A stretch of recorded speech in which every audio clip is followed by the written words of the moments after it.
Hello, everybody. Welcome to the PrepXtra Live post-game show, sponsored by St. Paul High School. It's Halloween night, Steve. It's not often we get Friday night football on actual Halloween. Yeah. It was great out there. Some great games. Some not so great. I had a Halloween type of. You had a Halloween type of game. Well, I hope when you open your paper tomorrow, you don't see a bunch of Halloween leads and stories. No. That's usually, we can't stand that. But here we go. Big games tonight. I was at San Dimas High School for Northview versus Covina. Northview clinched its first Valley Vista League title since 2008. They won 34-6 over Covina. Aram, Steve, they look fantastic. I mean, their defense for this division, I looked at what they had done to Covina earlier in the year, watching them do it against Covina, really shutting them down. Covina had a couple chances in the first half in the red zone. Two big interceptions. You know, the guy that had a super night for Northview tonight was Alex Camacho.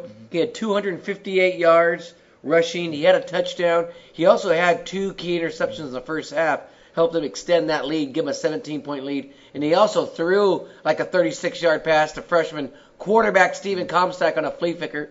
But this was all Northview tonight. They won the league title. They're the fourth seed in the Mid-Valley, and they're going to be a contender in these playoffs.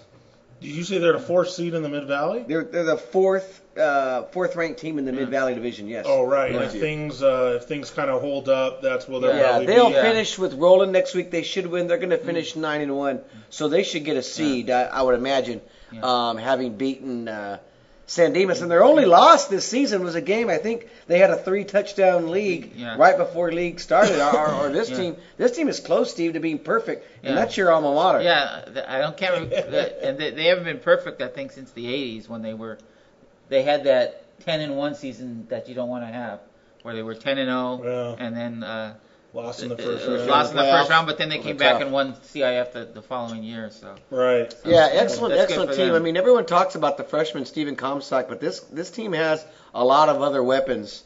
They're dangerous, especially on defense. You know, Comstock isn't a guy who throws the ball around the park. He's not anyone that's going to light up the stat sheet. He's just kind of efficient, and he manages the game. He doesn't make mistakes.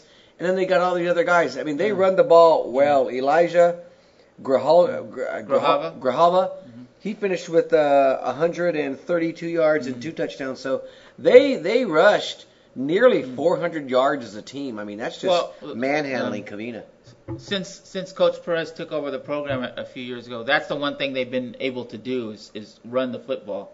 And you know, in most years they played good defense, and you know, this year with Comstock, he kind of adds to what they're able to do. Well, that Valley Vista League is going to finish up. You know, it's going to finish up Northview 1, San Dimas 2. They're going to finish this 1 loss in Covina, which gets Nogales next week. Should wind up finishing 3-2 in league if they get that, and that's going to be your top 3 finishers in the Valley Vista. So they can move on. All the big games are out of the way. And Aram Tolegian, first trip to Kiefer Stadium tonight. And the first thing that happens when you get there, there's some pretty bad news. I know the food was the good news, but then the bad news was Damian Garcia didn't play tonight, and you've got an update on that. Yeah, Mike the cousin, came down, and he had actually hit me up on my cell phone before that, saying Damian Garcia's not playing. That's the rumor up here in the press box. So I promptly went over to Bishop Amat's locker room, and Coach Haggerty was standing just inside the door, and fortunately let me in. And, I said, hey, is the rumor true? Damian's not playing? He said, yeah. And, we kind of went over why. Basically, rib injury that he suffered against Chaminade.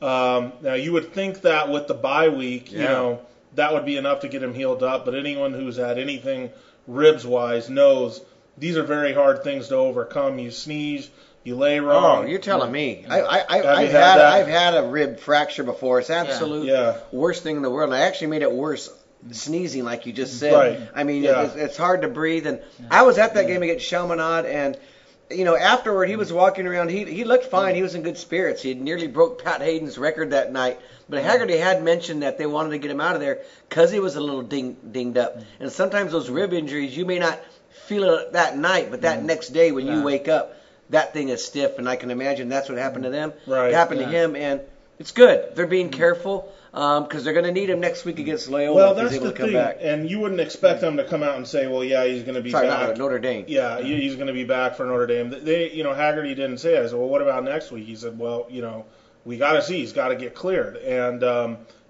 again tonight, Fred, he wasn't suited up. He was in good spirits after the game, but who knows what that means? As far as whether he can take a hit and whatnot. And he's a guy that likes to move around, but still, Bishop Amat. More than enough to get by Loyola, despite falling behind 10-0 early. Amat came alive. Partly because its defense is very good, partly because Loyola's offense is not very good, and partly because Ryder Ruiz stepped in, got settled in. Has a great running back in Toriano Sweet to hand the ball to, and he did.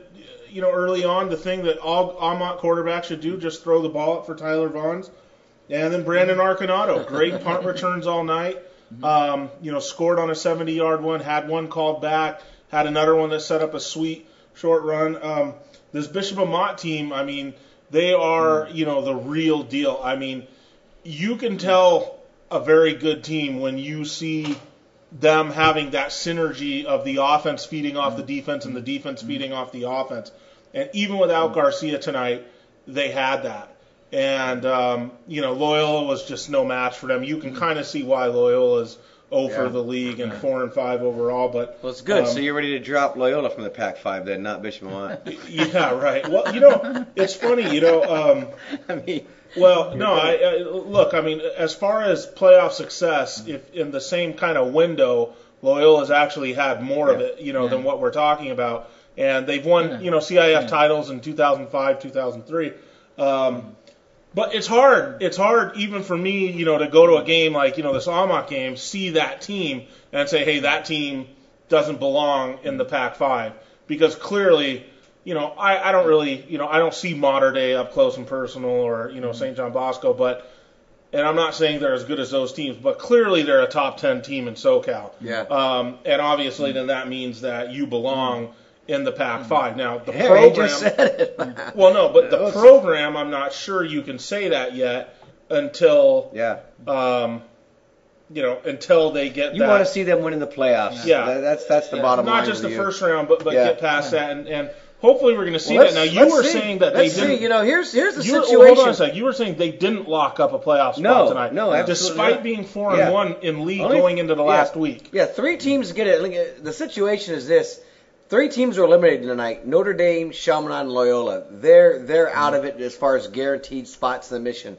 You've got Crespi, Bishop Amat, and Sarah all at 4-1 now. And Alamany with the win over Notre Dame is 3-2. Those are your 4 teams left in the pot. Now here's the situation.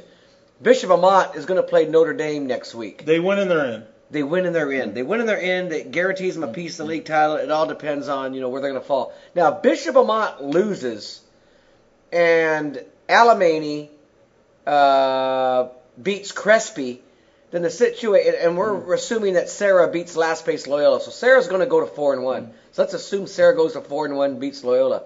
If Crespi loses to Alamany and Bishop Amat loses to Notre Dame, then you have 3 teams tied for second with 3-2 records. You're doing and because they all beat each other, then you're doing a coin flip. What do you mean 3-2 records? Amat's 4-1. No, if they lose next week, then they'd be 4-2. I'm sorry. You have 3 teams of 4-2 records. 3 teams of 4-2 records tied for second. For 2 spots. And Sarah would be 5-1 in league? Sarah is assuming they beat Loyola in the last game. They'd be 5-1 in league? They would be 5-1 in league. Only lost to Bishop Amat.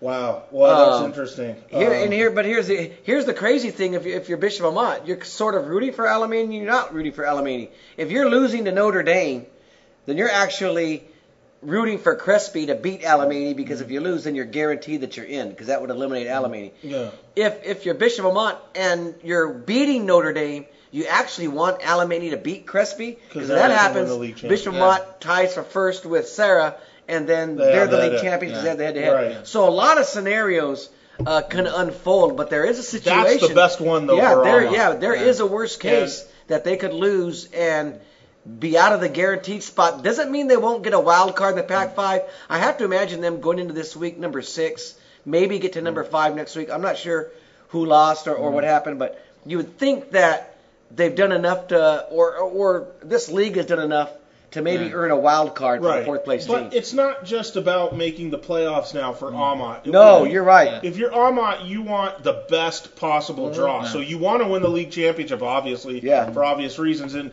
if they do win it, and that meant Crespi lost, then Amat would go in as the number one. And now you're talking, unless you draw the Trinity number 3, now you're talking, home game.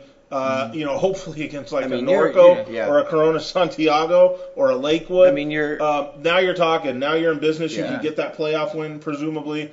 You're on your way. Absolutely right, because finishing first or second in the mission means everything. Yeah. And I think if you get bumped up this week to number 5 and you get that kind of seed. Where you're opposite 4 if you win the first round, you have a competitive game that you can win in the second round. Yeah, the good thing is, you're getting Notre Dame, who's basically all but eliminated. Well, Notre Dame's going to be 6-3. A win makes them 7-3. But you're right, they're not going to get them in as an at-large if they finish fifth in league. That's not going to happen. It's too far down. I stand by what I said at the start of the season. That's the best Bishop Amat team that I've seen. That I've covered. I shouldn't say that I've seen, because if you say I've seen, then in high school in the early 90s I saw the Scott Fields teams and all that stuff. But how did Ryder Ruiz do tonight? I covered some of those teams. I bet. Yeah. He did just fine. He settled in. He had some rough throws early. He had some interceptions, some forced balls. But he settled in, and he had that running game behind him was sweet that made everything good. And their defense was just not letting Loyola go anywhere, and then Arconato was setting up the offense with great field position. So Ruiz did just fine. I mean, he had a good game. You would figure it would take a guy like him, a brand new QB, a half to get acclimated, and that's about what it took, and then he was fine. Yeah, I was kind of following the tweets, and I saw that they were down earlier and making some mistakes, but once they got going, the route was on. Right. Okay, so Bishop Amat 6-3 now, 4-game win streak. And we'll see what happens next week. Now, we have some league championship games and implications here. Let's get right to one where a league champion was determined tonight. Besides Northview winning the Valle Vista League, Montebello wins the Almont League. They beat Bell Gardens in a very good game, 31-28. Yeah. The Oilers, back-to-back Almont League champions. Monteveo. They've now won 5 straight games, Stevie, since starting the season 0-4, right? They started 0-5? Week 9. Well, they were 0-5 on the field, but they get the win back from Arroyo. Right. And they have a chance to actually make their record 6-4 going into playoffs, 5-5 on the field. If they win, I don't think they play anyone that can really challenge them next week. But they do lock up the league championship this week. So congratulations to Pete Gonzalez and Montebello on that. That's outstanding. Yeah. Both teams were undefeated in league coming into tonight's game. Now, Charter Oak and West Covina. Charter Oak wins 33-21. Now we got to talk about what this does for the Hacienda League standings, because now Charter Oak, get this, after all their struggles and some head-scratching results and injuries, Zion Eccles and other guys, here they are, Freddie. They're 3-1 in league now. West Covina's 3-1 in league. It's crazy. This league. And they got help tonight by Los Altos beating. Check this out. You got West Covina now 3-1. Charter Oak 3-1. Right. You've got Diamond Ranch 2-2. Right. Chino 2-2, and Los Altos 2-2. All of these teams are in play, really, for a piece of the league title and playoff spots. It's nuts. West Covina finishes with Chino. Charter Oak finishes with Chino. Charter Oak finishes with Chino. West Covina finishes with Diamond Ranch. I mean, wow, those are two teams that can get their records even.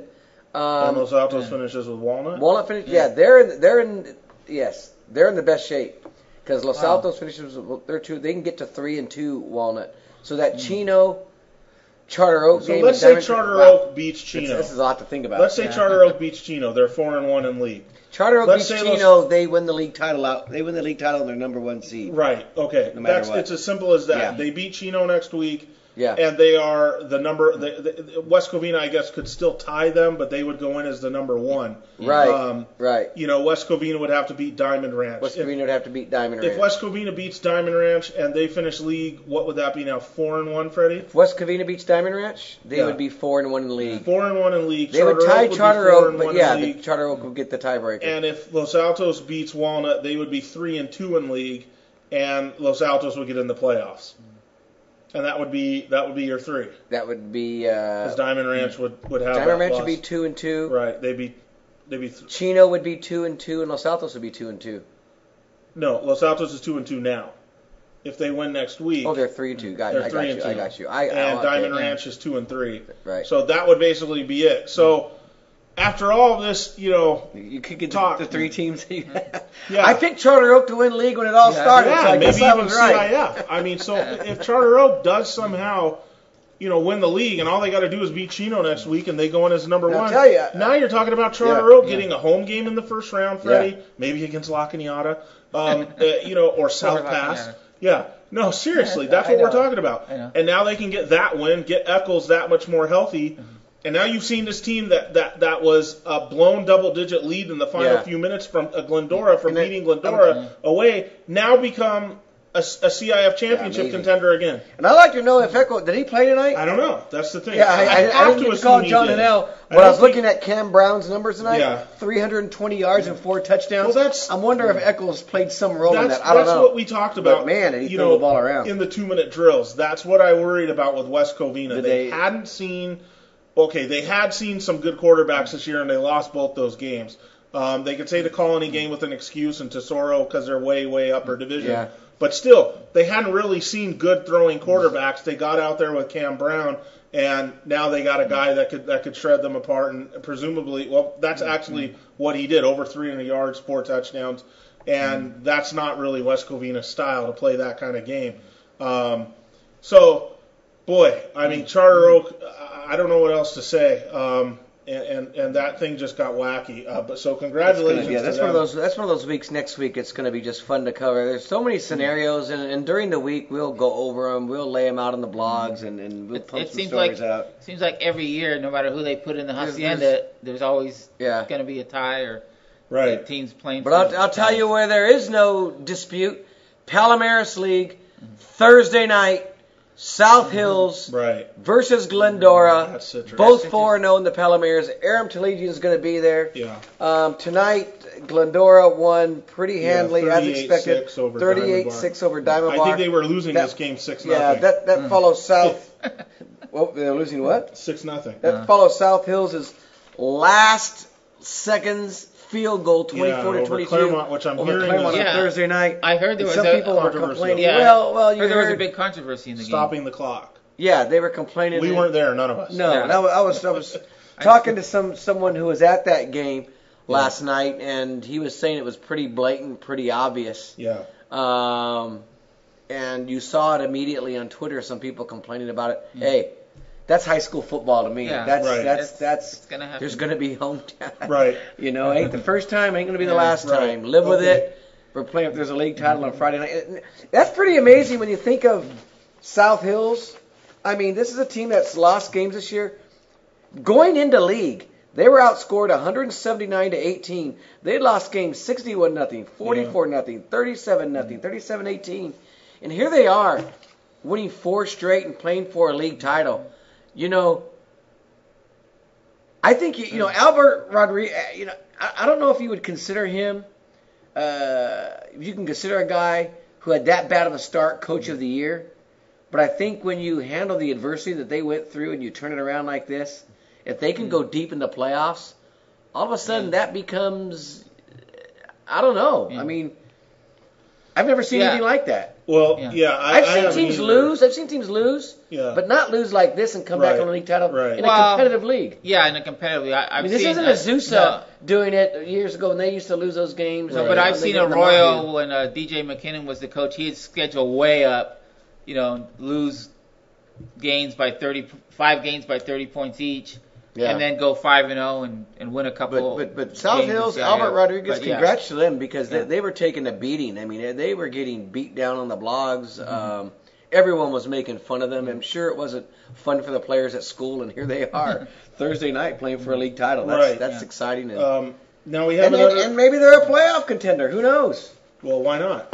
We'll see how they handle Lindor. Yeah, you're going to know after Thursday night. Yeah, right. I say they get smoked. But we have another league champion to congratulate tonight. Rosemead locks up the Mission Valley League.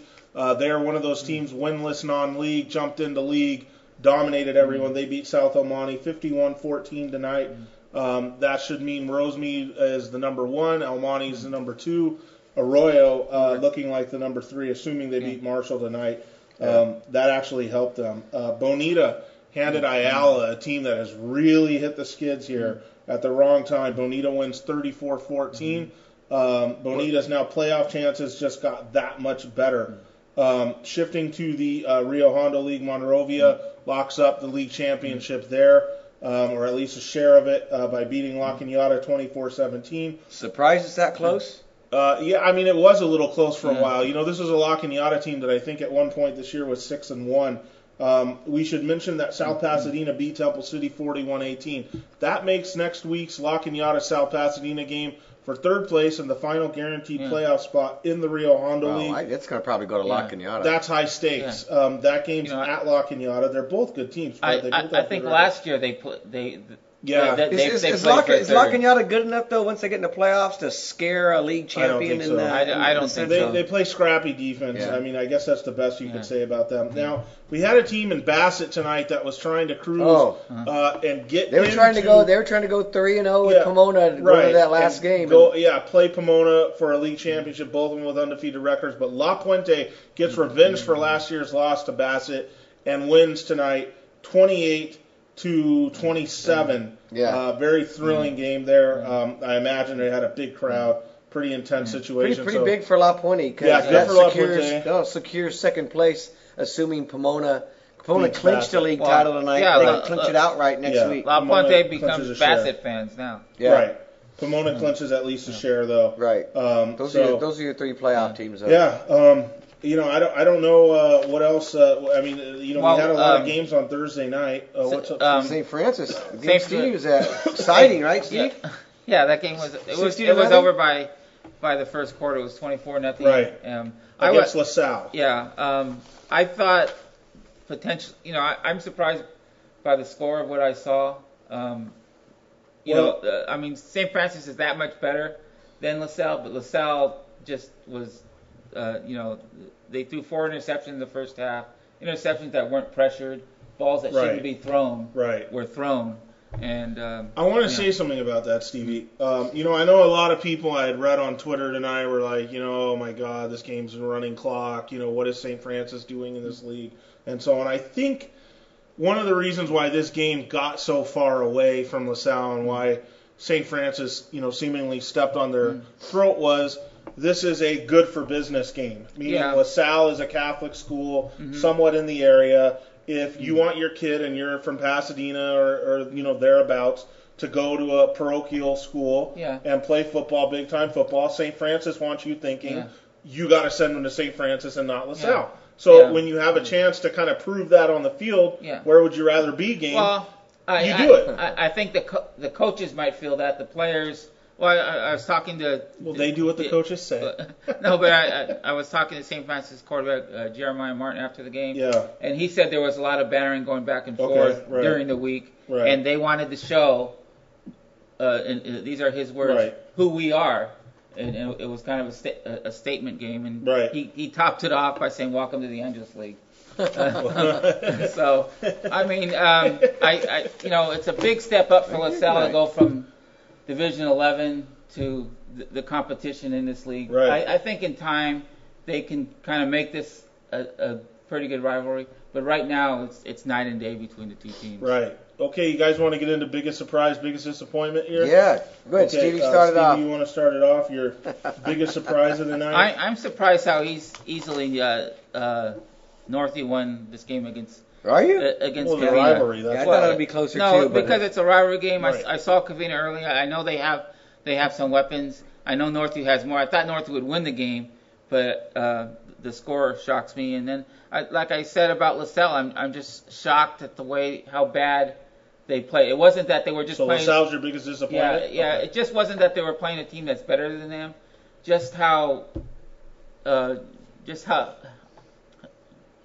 bad they play. With the 4 interceptions, like I said, Right. they weren't pressured. They muffed the opening kickoff. Right. I mean, you just can't do things like that. And I think, it surprises me from a Russell Gordon coach team, because they're usually more, Right. Sometimes they get overwhelmed, but they're usually efficient. Right. Freddie, your biggest surprise? Well, I'm looking over these games. I don't know if there's the biggest surprise is it didn't rain tonight. I was all prepared for Where? it. What? It rained where No, I it's the was. biggest surprise. It did rain. It didn't Your rain game where must I have was. finished at 9. Wow. Yeah, It was- maybe it's because my game was overnight. That was the biggest surprise. It didn't pour on me during the game tonight. I guess if I'm the biggest surprise is probably really Charter Oak handling West Covina the way they did, 33-21. After watching West Covina last week, I didn't think Charter Oak would be able to put that many points on them. And in fact, before the game, when I tweeted it out, I kind of was thinking this would you be gave the a other way prediction. around. Yeah, my prediction was almost exactly the other way around for Charter Oak. But that's, don't doubt the Ferrars, don't doubt Charter Oak. I mean, they're a team that's been there, done that, and at the end of the day, they're probably going to finish first and win the league title. Biggest disappointment, probably Monrovia not handling La Cañada. Not covering the spread? Yeah. If you just say not covering the spread. No, I'm looking over. There's not a lot of room for really big disappointments, but that's it, because I'm starting to wonder where they figure in the whole Central Division conversation, and some of their scores or the way they've handled teams. And now I look back to, a close win over a San Dimas team who maybe isn't as strong as we thought they were. I'm not sold on Monrovia. Again, I know it's Monrovia. I'm not sold on the Cats being the top 5 team in the Central. Wow. Yet. I'm not. I'm just not. All right. Well, hey, that could be my biggest surprise that you feel that way. My biggest there you go. My biggest disappointment tonight was Ayala. After what's kind of gone on the last couple weeks, you would think this would have been a circle the wagon game for them, and it didn't happen. They got smoked tonight by Bonita, 34-14. When your backs are against the wall and you're fighting for playoff spot and whatnot. And I think they probably got themselves eliminated tonight, if I'm not mistaken, unless I don't think so. Because Bonita will have that one up on them now. So Bonita's now 2-2, right? Well, Ayala's 2-2. No, Bonita's now 3-2, right? No, Bonita's 2-2. They were 1-2 going into tonight. Oh, they were? Okay. So Bonita's 2-2. That'll make Ayala 1-3. Okay. Yeah. So Glendora and South Hills are And Glendora two of the or first Claremont. Did Claremont win tonight? No, they lost last night. So they're 1-4, or they're 1-3. I'm sorry, 1-3. Ayala's 1-3, and Bonita's 2-2. So Bonita beats Claremont next week. They're in automatic. Right. If Claremont wins next week, Against who? Bonita? Yeah. They're 2-3. They would be 2-3. Bonita would be 2-3, and if Ayala beats, they'd be 2-2. who does Ayala finish with? If Ayala beats Diamond Bar, which they should, then you got 3 teams That's a coin flip. tied for third. So it's possible. That would be, and they each took their Ayala turns, can finish right? 3-2 with a win over Diamond Bar. 2-3.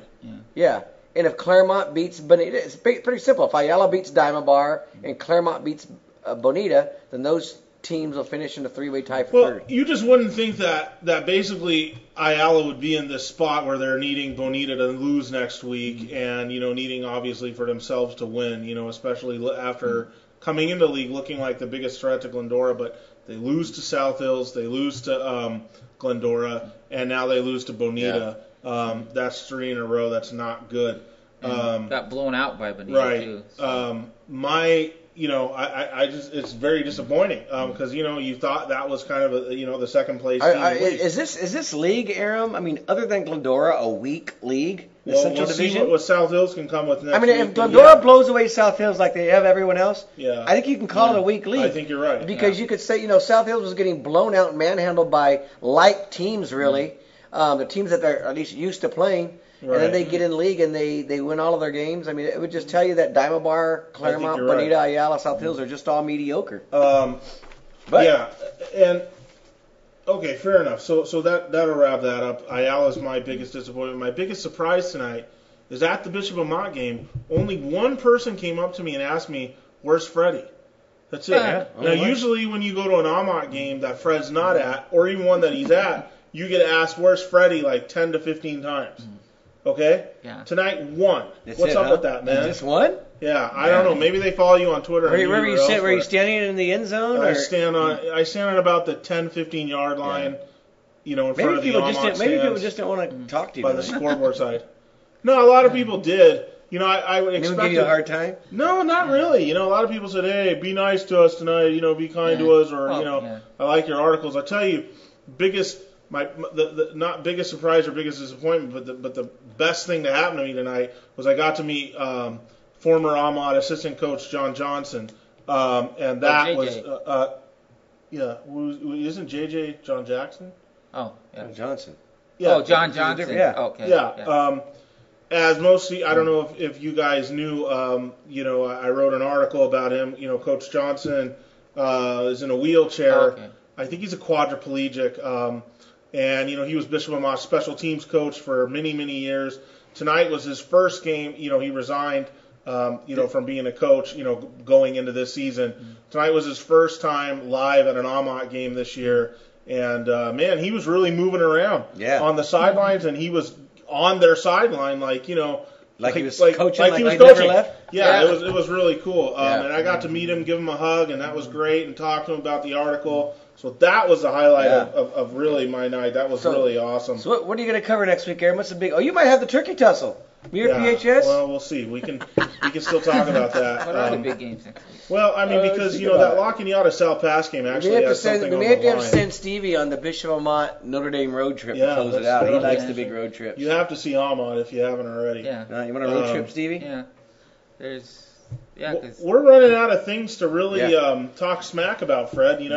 Like the arguments are dying down, the debate's dying down. I mean, we need playoffs and all that stuff to come to stoke things in defense back up. of Fred, back in the day, when our former boss Steve Hunt would let me cover a mock game, that's what people would come up to me and ask, "Where's Steve? How come you're here?" See, there you go. Times have changed, Stevie. That's right. Times have changed. I do want to mention that, Freddie, I guess you were looking for a Arroyo score. They won 56-0 over North. It was alarming. We were looking on Max Preps and it said that it was the other way around. Which that can't that's be right. scary. Okay, so 56-0 Arroyo beats Happy Marshall. Halloween, everybody. And that should lock up that third and final playoff spot for Arroyo, so they keep their 30-year plus streak of making the playoffs going. You wouldn't want to be the class that blows that. So anyways, get on the blogs, everybody. Talk to us. Let us know. I'm sure there's going to be a lot of chatter about Charter Oak and West Covina on the blogs tonight. I'm ready for the playoffs. Are you ready for the playoffs? I mean, I'm ready for this to get started. That's kind of what I was saying. I can't wait till the pairings come out in a little bit more than a week, and we can look at that Central Division. The Southeast is going to be a great division. Where's Bishop? Are they going to get a home game? Right. I mean, that would be key if Bishop Amat can get a home game at Kiefer, huh? Yeah, wow. That is the key. Wow. Hey, everybody, look at this. We even do Halloween here at the trip.